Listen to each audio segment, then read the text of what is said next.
누가복음 6장 20절부터 보겠습니다.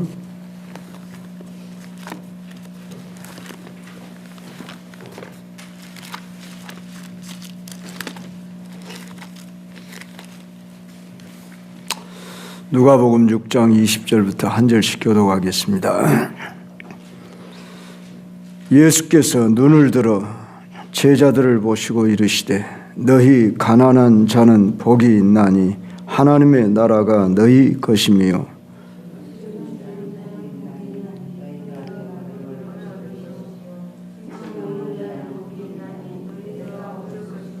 인자로 말미암아 사람들이 너희를 미워하며 멀리하고 욕하고 너희 이름을 악하다 하여 버릴 때는 너희에게 복이 있도다.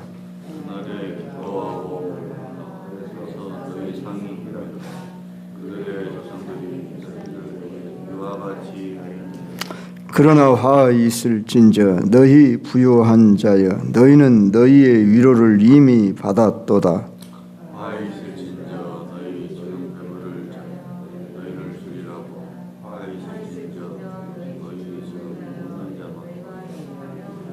같이 모든 사람이 너희를 칭찬하면 화가 있도다. 그들의 조상들이 거짓 선자들에게 이와 같이 하였느니라. 자, 오늘 이 본문은 마태복음 5장 1절부터 12절에 나오는 산상 보훈 중에 팔복에 해당하는 내용과 흡사한 것을 보게 됩니다.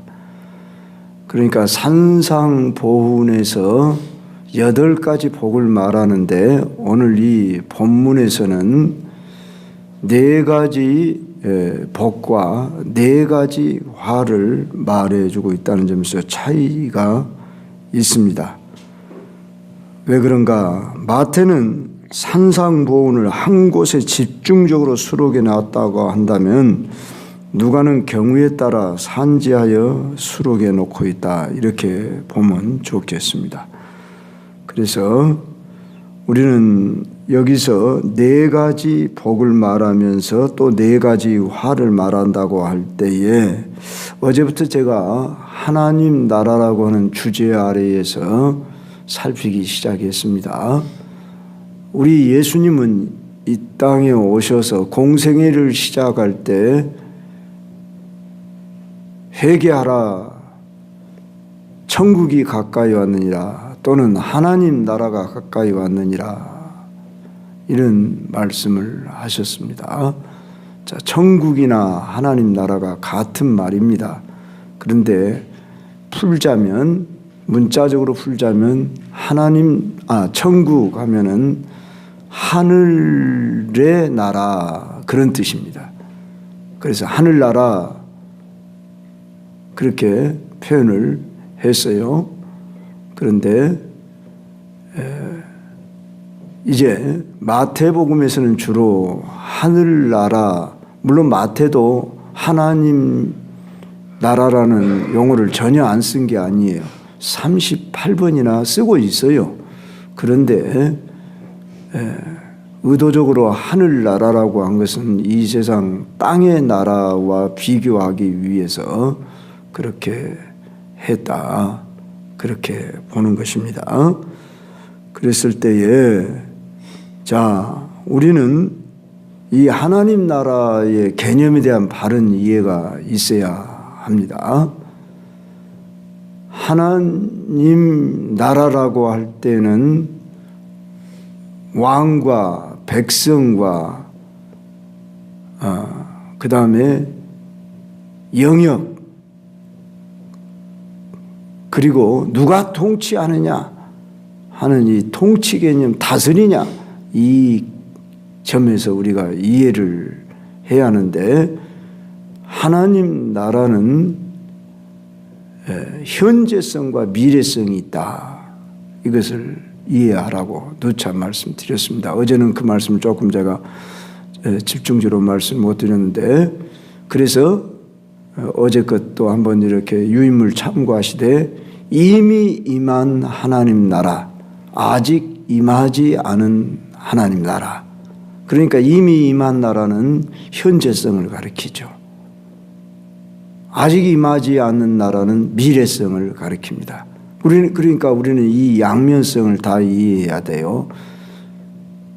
바리새인이나 제자들이 하나님 나라가 언제 임합니까? 또는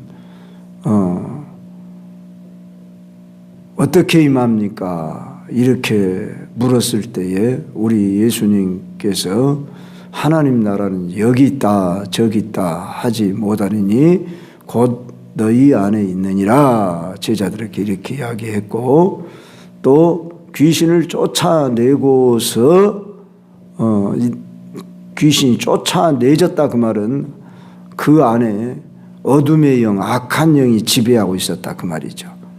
그러니까 귀신이 쫓겨나감으로 인해서 누가 통치합니까? 그 마음속에 예수님이 계시고 통치하니까 성령으로 귀신을 쫓아내어 귀신이 떠나가는 그곳에 바로 하나님 나라가 임하였느니라 이렇게 말씀하셨어요. 그래서 이미 시작된 하나님 나라의 개념과 아직 임하지 않은 하나님 나라의 이 개념을 우리는 예수님의 비유 속에서 말씀 속에서 지금 이 말씀은 이미 임한 하나님 나라를 말씀하고 있다냐 아직 임하지 않은 하나님 나라를 말씀하고 있다냐 이걸 잘 이해를 해야 합니다. 그래서 예수님이 오심으로 이미 하나님 나라가 시작되었고 지금 여기 임한 하나님 나라가 있고 아직 임하지 않은 하나님 나라가 있다고 하는 우리가 이 개념을 잘 이해하고 오늘 이 말씀도 들어야 하고 알아야 합니다. 그러면 너희 가난한 자는 복이 있나니 하나님 나라가 너희에게 있다 그러면서 하나님 나라에 복 있는 자에 대해서 말씀했을 때에 이 하나님 나라에 복 있다고 하는 점은 지금 여기서도 복을 누리고 아직 완성되지 않은 즉 미래에 임할 하나님 나라에서 복 있다는 의미가 동시적으로 있다는 것을 이해하고 이 말씀을 여러분이 이해할 수 있어야 한다 그런 말입니다. 그러면 이제 너희 가난한 자가 복이 있다니 너무나 역설적인 표현이잖아요. 오늘 누가 가난한 자가 복이 있다고 그래요? 여기 가난하다는 뭔 말씀이냐? 우리는 마태복음 5장 1절로부터 12절의 팔복과 함께 이 말씀을 같이 평행구절로 삼아서 보며 이해해야 할 때에 거기서는 심령이 가난한 자는 복이 있나니 그랬죠. 그렇기 때문에 여기 가난하다는 것은 물질적인 가난만이 아닌 물질적인 가난도 포함되지만 꼭 물질이 가난하다고 해서 심령이 가난한 것이 아닐 수 있지요. 그렇기 때문에 마태는 심령이 가난한 자는 그랬죠. 그래서 여기서 가난하다는 것은 현실적으로 물질적인 궁핍함이 있어서 또 가난하지만 진정으로 가난함이란 마음이 가난하다는 마음이 비어있는 상태를 가리키는데 나는 가난한 심령이 가난한 상태에 있는가? 우리가 이렇게 질문을 하면 내 자신을 점검해야 돼요. 나는 무엇으로 채우고자 하는가 마음에 그랬을 때에 대개 물질이 가난한 사람은 물질만 가난한 게 아니라 마음도 가난해지기가 쉽지요. 그런데 다 물질이 가난하다고 해서 다 마음이 가난한 건 아닐 수 있습니다. 더 마음이 그냥 비우지 못하고 채우고자 하는 어떤 욕심, 갈망에 빠져 있을 수도 있습니다. 그렇기 때문에 나는 마음이 가난한가 할 때에 나의 영광을 비우고 겸손한 상태로 내려가 있는 그리고 사모하는 갈급한 그런 상태에 있는 자를 가리킵니다. 그것 자체가 바로 복 있는 상태예요. 그러니까 그런 사람은 이미 마음에 복이 있는 사람이에요. 그래서 이미 임한 하나님 나라를 취하고 있는 사람이지만 궁극적으로는 완성된 하나님 나라에서 이런 사람들은 복을 누릴 것이다. 그러니까 동시적인 이미 임한 하나님 나라와 아직 임하지 않은 하나님 나라에서 다 복 있는 사람의 모습이 어떤 사람이다? 마음이 가난한 사람이다 하는 것입니다. 두 번째로 줄인 자에게 복이 있나니 너희가 배부름을 얻을 것이다. 줄였다. 굶주린 상태에 있는, 이건 좀 비슷하지만, 가난한 자와 줄인 자가 비슷하지만 이 줄인 자라는 것은 뭐라 할까요? 좀 상태에 우리가 유념을 해야죠. 지금 내 현재의 상태. 그래서 늘 갈망하고 사모하고 있는 그런 상태에 있다고 할 때에 무엇에 줄이냐 그 말이에요. 세상 것으로 만족을 하고 있는 사람은 줄이지 않아요. 나는 그것으로는 만족할 수 없어. 이 세상 것이 나는 전부가 아니야. 나는 하나님으로 만족해야 돼. 시편 42편에 사슴이 시냇물을 찾기에 갈급한 같이 내 영혼이 주를 찾기에 갈급하니이다. 하고 주님을 찾고자 하는, 주님이 없이는 난 못 살아. 주님 없이는 안 돼. 주님만이 나의 기쁨이야. 나의 힘이야. 이러면서 내 안이 주님으로부터 안식을 누리고자 하고 기쁨을 누리고자 하는 이런 그런 상태에 이 자는 배부름을 얻을 것이요. 이런 지금 상태에 있는 사람은 바로 여기서도 하나님의 나라를 경험하고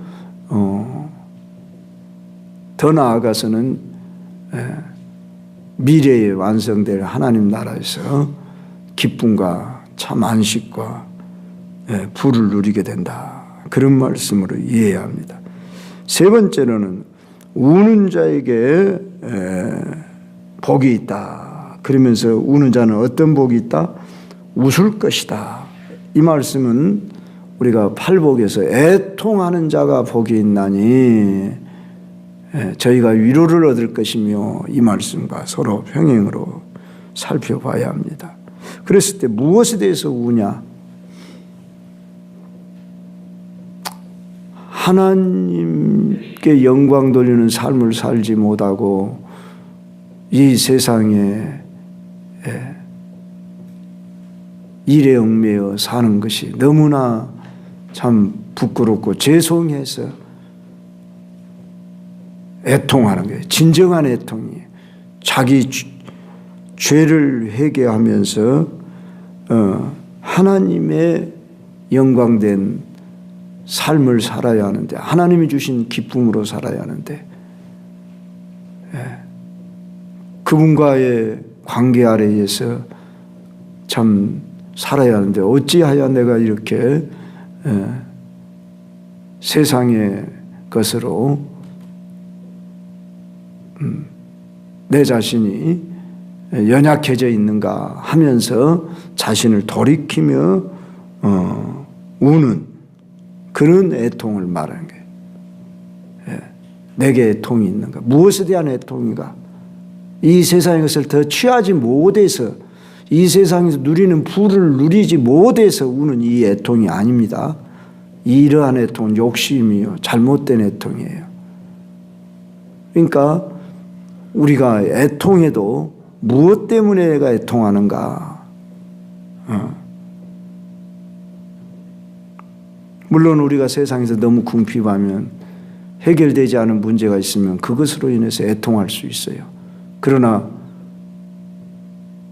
그것만으로 애통하면 우리는 뭔가 지금 빼앗기고 있는 것이다 그 말이에요.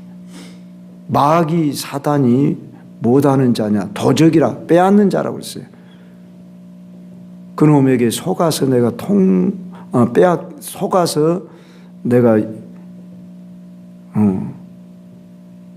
물질을 잃거나 건강을 잃거나 어떤 환경적인 어려움을 빠져 있다 그러면은 우리는 어떻게 해야 돼요? 거기서 헤어나와야 하는데 물론 내 힘으로 안 되기 때문에 울고 애통을 할 때에 이 세상에 없는 것으로 잃은 것으로 그 자체로 내가 애통하기 전에 왜 내가 속았는가? 왜 내가 빼앗겼는가? 왜 잃었는가? 그것을 알고 내가 애통하는. 그러니까 비슷한 것 같지만 약간의 비슷한 것 같지만 그 동기가 중요하다고 말이에요. 출발이 누구로부터의 출발이냐 그 말이에요. 이 점에 있어 바른 이해가 있어야 할 줄로 압니다. 그래서 우리는 하나님 앞에서 내가 하나님의 사람답게 살지 못한가, 마귀에게 속고 빼앗기고 마귀의 종노릇 하지 않도록 그래서 애통해야 하는 이런 자가 이제 우리는 어차피 과정 속에 있어요. 그래서 여기서 다 누리지 못합니다. 그러나 하나님은 누리게도 하신다 그 말이에요. 어떤 누림이 있냐? 우는 자는 복이 있나니 너희가 웃을 것이며, 울 것이 있는 자는 웃을 것이 있게 된다 그 말이에요. 그래서 무엇에 대하여 울 거냐 이거지. 그리고 언제 웃을 것이냐. 물론 이 땅에서 다 웃음이 내게 다 채워지지 못할 수가 있어요. 그러나 반드시 진정한 애통을 하면 이 땅에서 위로를 얻고 소망을 갖게 됩니다. 그러나 진정한 웃음은 그 나라에서 완성될 것입니다. 그래서 새하늘과 새 땅에 가면은 그 눈에서 눈물을 씻길 것이요. 그런 거예요. 너무 힘들고 어려우면 우셔요. 우는 그 자체로만으로도 위로가 되고 주님이 이제 거기서 위로를 얻을 뿐만 아니라 안식을 주셔요. 그리고 소망을 주셔요. 그리고 길을 열어주신다. 어떻게 해야 할 줄 알게.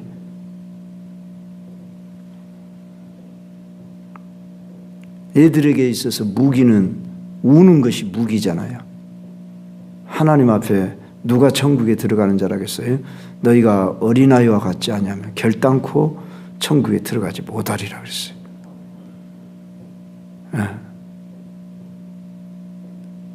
내 모습 이대로 나아가야 하는데 포장하지 말아요. 하나님 앞에까지 나와서도 포장하는 사람들이 있어요. 저 괜찮아요. 아무렇지 않아요. 물론 우리는 강하고 담대해야 합니다. 그렇지만은 내 모습 이대로 주여 받으시옵소서. 그렇게 내 마음을 쏟아 놓아야 돼요. 그 상태로 나아가는 자체가 겸손이에요. 주님은 그러한 상태로 나아오기를 원해요. 근데 하나님 앞에까지 나와서도 얼마든지 내 힘으로 할 수 있어요. 아니 여기까지만 하나님 도와주세요. 여기서부터는 내가 할게요.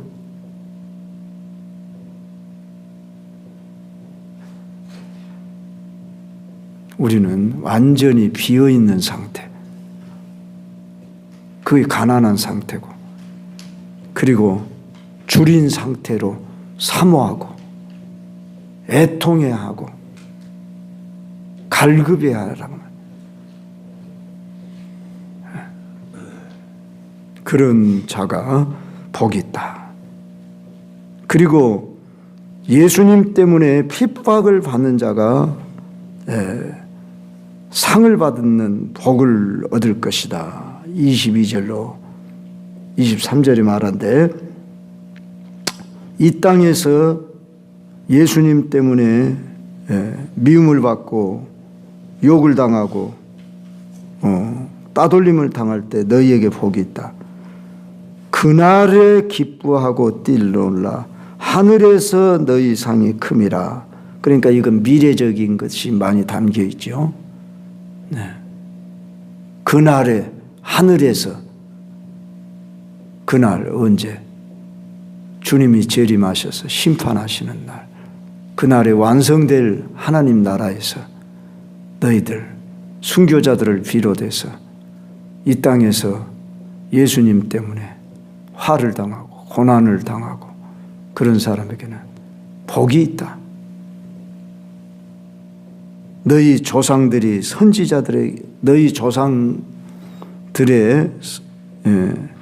조상들이 선지자들에게 이렇게 했다. 그 말은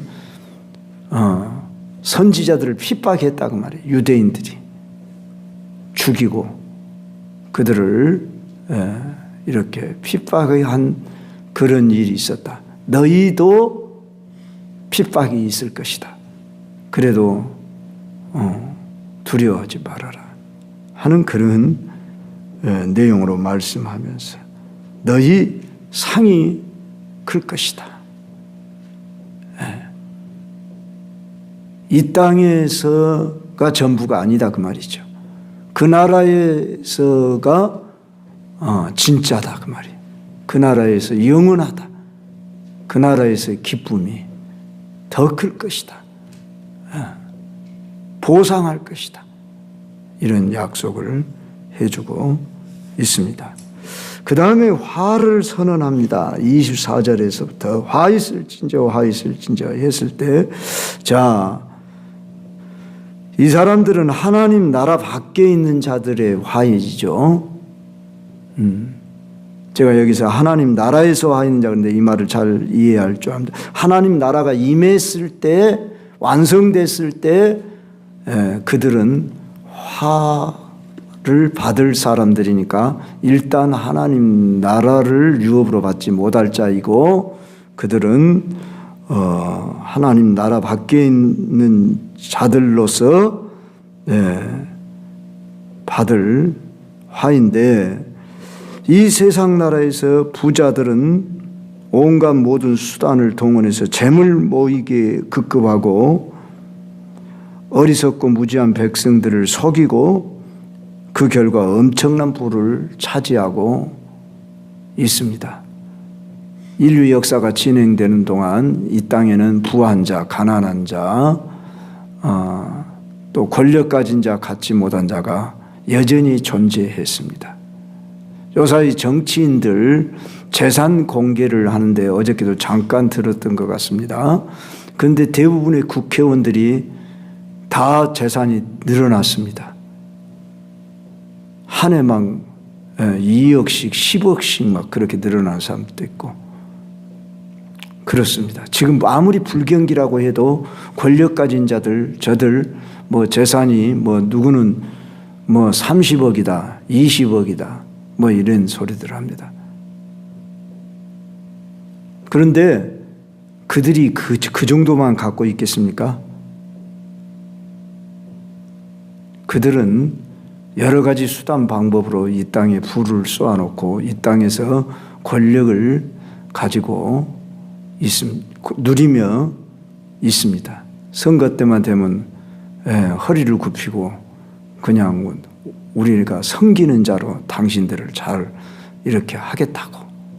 하지만 정말 오늘의 현실들 볼 때 물론 다 그런 건 아니죠. 그러나 대부분의 이 권력 가진 정치자들 이들이 여전히 부를 목표로 하고 그걸 누리고 아무리 가져도 만족하지 못하고 있는 모습을 봅니다. 우리는 속지 말아야 합니다. 그러한 것들을 부러워하지 말아야 합니다. 그들은 이미 너희들은 위로를 얻었도다. 그러면서 부자와 나사로 비유로 우리 예수님 누가복음 16장에서 말씀하고 있습니다. 부자다고 하는 그것 자체가 죄거나 잘못은 아니지만 그 부를 추구하는, 부를 목표로 하는 이런 삶, 그 자신이 벌써 죄인된 삶이다 그 말입니다. 아브라함도 부자였고 이삭도 부자였고 야곱도 부자였어요. 하나님이 주신 부를 누리는 것하고 자기 안에 이 세상에서 주는 부를 추구하고 그것을 목적으로 삼는 것하고는 우리가 분리시켜서 이해해야 합니다. 그래서 여기서 말하는 부요한 자가 이미 위로를 받았다 이 말은 이 땅에서 부를 목적으로 삼고 부를 목표로 삼고 부를 추구하며 살아가는 사람을 말하는 것입니다. 그래서 내 속에서 얼마나 더 모을까, 얼마나 더 가질까, 여기에 우리가 목표를 두는 것이 아니어야 한다는 것을 알아야 합니다. 또 한 가지 화는 지금 배부른 자는 그랬어요. 그래서 여기 지금이란 말이 잘 나오죠. 지금 여기 이 땅에서 배불렀다고 말이에요. 이 세상을 만족해 하고 있다고 말이에요. 그러면서 나는 행복해, 나는 만족해. 예수님 안 믿는 사람 중에서도 얼마든지 그런 말을 하고 살아가지요. 우리는 그 사람들을 부러워한다면 이미 나도 잘못된 동기를 가지고 있고 잘못하면 이러한 것을 추구하는 자로, 아니 그것을 얻지 못해서 갈망하는 자는 이건 바로 부를 추구하는 자가 될 수 있고 또 거기서 어떤 만족을 내가 추구하는 것이 이루어졌다고 그것으로 만족하는 자는 바로 배부른 자에 속한다고 말해요. 배부른 자는 어떤 사람이냐? 현세적, 물질적, 육체적, 쾌락적 여기에다 만족을 두는 자입니다. 그들은 세상 재물을 사랑하기 때문에 하늘에 그것을 쌓아두기를 거절하는 자들입니다. 세 번째로 지금 웃는 자에게 임할 화에 대해서 말씀합니다. 지금 웃는 자여 너희가 애통하며 울리로다. 이 말씀도 바른 이해가 있어야 합니다. 그러면 우리 그리스도인들은 항상 그냥 근심 띤 얼굴로 그저 기도할 때는 늘 애통하면서만 기도하고 그렇게 살아야 합니까? 이런 말로 또 잘못 오해할 수가 있는데 우리가 잘 아는 대로 데살로니가전서 5장에 보면은 항상 기뻐하라, 쉬지 말고 기도하라, 범사에 감사하라, 이는 그리스도 예수 안에서 너희를 향하신 하나님의 뜻이니라 했을 때, 아니 어떨 때는 또 기뻐하라고 해놓고 여기서는 또 울으라 그러고 도대체 우리가 어떻게 해야 돼? 이런 식으로 우리가 그 어떤 한 가지만 생각하는 그런 말씀에 대한 바른 이해가 없으면 바르게 우리가 살아갈 수가 없어요. 그러면 지금 웃는 자란 뭐예요? 스스로 자고하여 회개할 것도 없고 하나님으로부터 사죄받을 것도 없다고 자기 도취에 빠져 있는 자요. 그들은 현재 누리고 있는 세상 행복 때문에 다른 사람들의 슬픔과 눈물 같은 것은 전혀 생각지 않는 사람을 말하는 거예요. 나에 대해서 만족하고 다른 사람 타인에 대해서 생각지를 않는, 그래서 내 취미생활하는 걸로 내가 추구하는 어떤 성취 욕구로 만족을 하고 어떤 인생의 목표를 달성했다고 나는 성공한 사람이라고 그렇게 자랑하고 떠벌리고 웃는 사람, 이 사람을 말하는 거예요. 이 사람은 그 나라에서 어떻게 된다? 애통하며 울게 될 것이다. 심판 때 어떻게 된다 했어요? 어두움에 쫓겨 이를 갈며 슬피 울리로다. 그러니까 최종 심판의 그런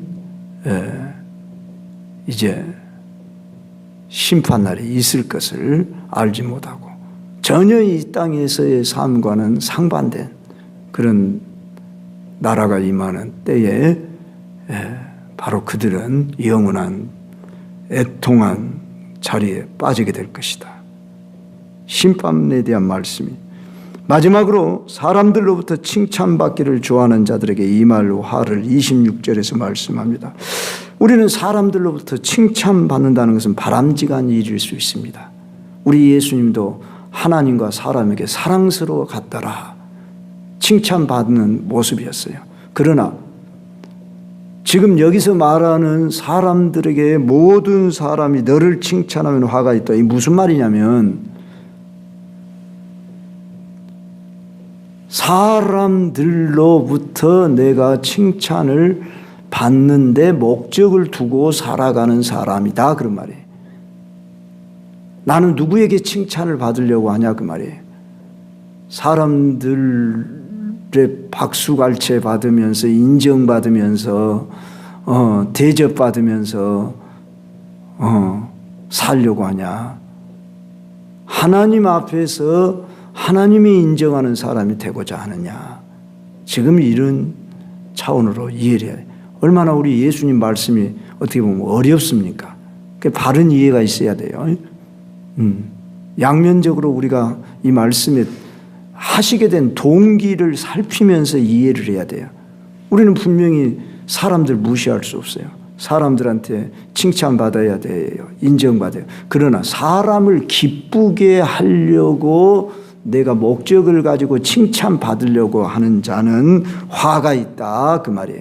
그러니까 갈라디아서에서도 우리 바울이 그랬죠. 내가 하나님을 기쁘게 하랴 사람을 기쁘게 하랴.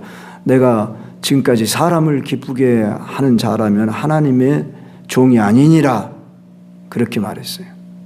그러니까 우리는 하나님 앞에서 비록 사람들이 나를 인정하지 않고 알아주지 않고 때로는 멸시당하고 그럴지라도 하나님을 기쁘시게 하기 위해서 내가 참고 또 때로는 손해보고 그렇게 사는 자, 이 자가 천국 백성이고 하늘에서 상이 큼이라 그렇게 말씀한 거예요.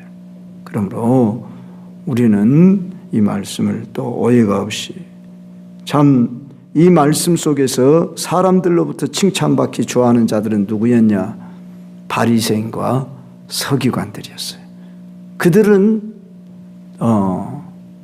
자기 자신들이 경건한 자라고 스스로 자기도 믿고 있었고 나는 다른 사람이라고 어떻게 보면 힘들지만 그들은 율법 아래 살려고 몸부림치면서 사람들에게 인정받고 대접받고 긴 옷을 입고 그들은 시장 어귀에서도 이렇게 서서 기도를 하고 야, 저 사람들은 경건한 사람들이야 거룩한 사람들이야 그러고 인정받고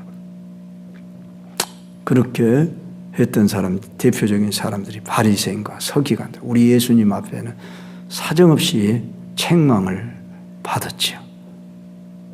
너희 속에는 송장이 썩어나간 것 같은 그런 더러움이 가득하면서 밖으로만 너희들이 무덤을 깨끗하게 해칠한 무덤과 같도다. 그렇게 치장하는도다.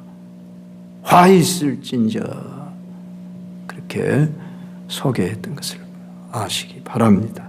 그래서 참으로 우리는 이 예수님의 말씀이 깊이가 있는 영적인 내면적인 그러면서도 또한 현실적인 그러면서도 또한 미래적인 완성될 하나님 나라에 대해서 이루실 복을 동시적으로 약속하고 있다 하는 말씀입니다. 이만큼 하나님 나라에 대한 개념이 우리가 바른 이해가 있어야 할 것입니다.